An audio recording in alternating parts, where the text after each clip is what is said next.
Oh, bonjour. Oui, moi aussi, je suis étonné de sortir une vidéo. C'était quand la dernière?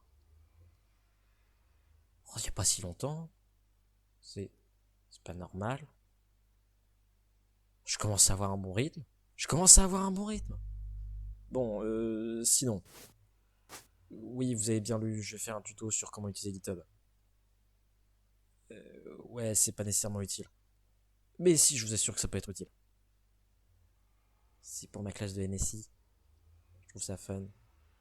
Bon, par contre, qu'est-ce qu'on fait encore dans Minecraft là? Ça n'a aucun rapport. Partons de suite.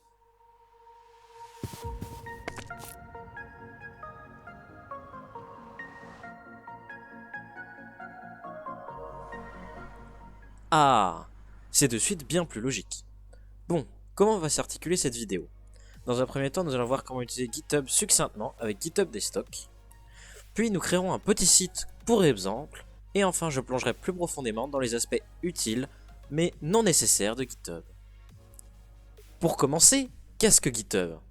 C'est un service qui permet de partager du code. Mais on pourrait utiliser autre chose, comme Google Drive, me direz-vous. Certes, mais GitHub a l'avantage d'être fait exprès pour le code, et surtout il utilise un système nommé Git, qui est utilisé par énormément d'entreprises pour que leurs développeurs puissent travailler ensemble sur de mêmes projets. Intéressons-nous maintenant à l'entité principale de GitHub, les répertoires. Nous avons ici par exemple le répertoire de mon bot Discord, PhantomyBot, un peu à l'abandon je l'avoue. On peut donc remarquer qu'ici nous avons les fichiers, c'est une sorte de dossier où est stocké mon code. Et on remarque par exemple que si je clique ici, je peux lire le contenu et découvrir le magnifique contenu de mon JSON. De plus, il est permis d'avoir plusieurs versions d'un même dossier, enfin d'un même répertoire. Ils sont ainsi sous des formes de branches. Par exemple, j'ai l'ancienne version qui est la branche main, et à un moment j'ai voulu le réécrire en une version 13, et je peux y accéder ici, et j'ai donc maintenant tous les nouveaux fichiers de la version 13. Je viens juste de me connecter à un nouveau compte, et nous allons maintenant créer notre premier répertoire. J'utilise ici la croix, nouveau répertoire, et c'est parti, nommons-le Hello World. Je le laisse public, je n'initialise absolument rien, et créons le répertoire.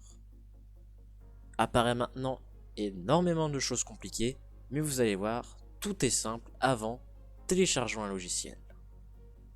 Nous allons installer le logiciel GitHub Desktop. Moi je l'ai déjà installé, mais quand vous le lancerez pour la première fois, il vous demandera de vous connecter, ce que vous ferez.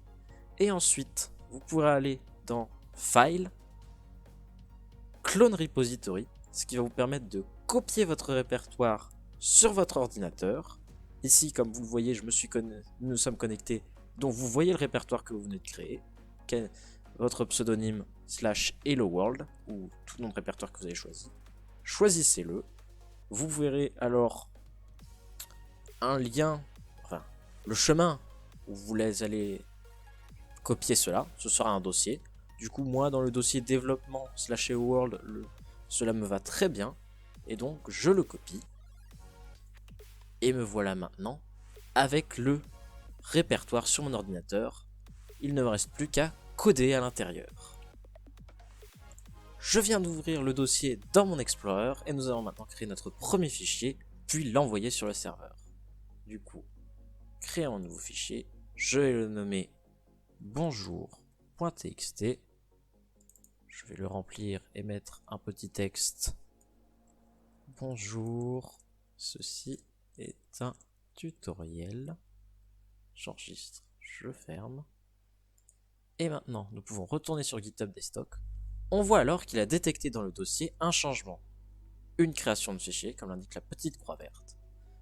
Nous pouvons ici mettre un message pour indiquer ce que c'est. Par exemple, du coup, création d'un fichier. Bonjour. Vous pouvez mettre une description, ce n'est pas obligatoire. Ensuite, commit, ça va l'envoyer dans l'outil Git dont je vous ai parlé tout à l'heure. Et vu que c'est votre première fois que vous committer, entre guillemets, vous allez devoir publier la branche sur GitHub, car vous avez vu le système de branche tout à l'heure, il n'y en avait pas encore pour vous. Et du coup maintenant, si vous allez sur GitHub, je rafraîchis la page, et voilà, chez mon fichier, bonjour, ceci est un tutoriel. Maintenant, si l'on le crée via GitHub et qu'on doit récupérer des changements, du coup, pour créer un fichier via GitHub, add file, create new file, je vais le nommer bonjour 2, je suis très original aujourd'hui, .txt. Je te renvoie le bonjour. Ici, pareil, un nom de commit. On peut laisser celui de base qui est déjà mis, donc create bonjour 2.txt. Commit new file. Hop. Maintenant, si je vais dans GitHub des stocks, ici on a un bouton Fetch Origin, ce qui va récupérer les modifications qui ont été faites en ligne. Du coup, je vérifie. Il me dit qu'il y en a. Il me propose de les pull, de les faire venir vers moi. Je les pull. Et du coup, maintenant, si je retourne dans mon dossier, hop, le plus pratique, passer par le petit bouton.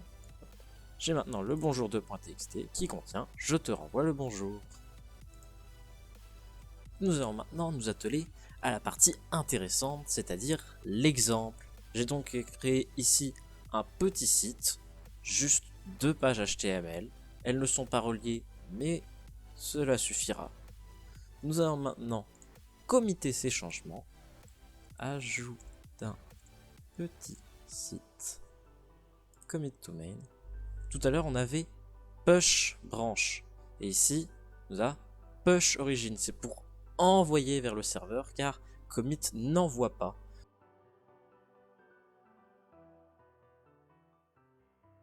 Et du coup, j'ai envoyé. On a donc mon petit site, mais il n'est pas encore en ligne.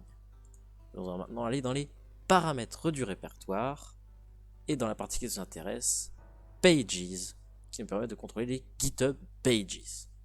Du coup, on choisit ici, je vais agrandir un petit peu, on voit que c'est fait pour créer des petits sites à partir des répertoires GitHub.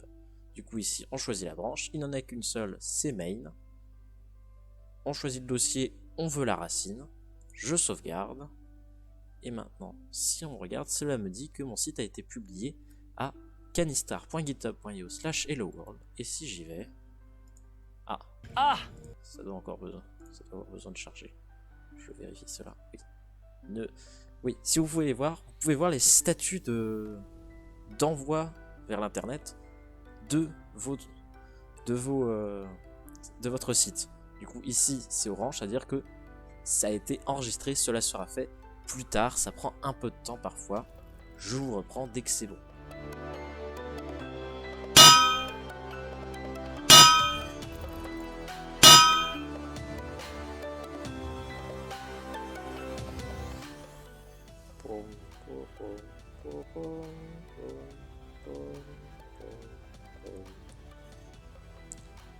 Me revoilà. Bon, ça peut prendre un peu de temps, mais au bout d'un moment, c'est arrivé. Et du coup, si on va à l'adresse qui nous a été donnée tout à l'heure, j'ai reload la page pour être sûr, on a bien notre site. Et vous vous souvenez, j'ai un fichier test. Du coup, si je vais rajouter test à la fin, hop, bonjour, ceci est la page de test, ce qui est bien ma page de test. Et si je retourne sur la principale, la page principale. Voilà, c'était comment créer un petit site avec GitHub Pages. Après, vous pouvez très simplement rajouter des fichiers, du style, des dossiers, comme vous l'avez bien vu, comme vous le savez le faire avec du développement web. Il n'y a que votre imagination qui peut stopper ça. Je pense que c'est à peu près tout ce que je peux dire pour cette vidéo. Si jamais vous avez des questions, n'hésitez pas à les mettre en commentaire ou à me les envoyer sur Discord. Mon Discord est dans la description. Et amusez-vous bien.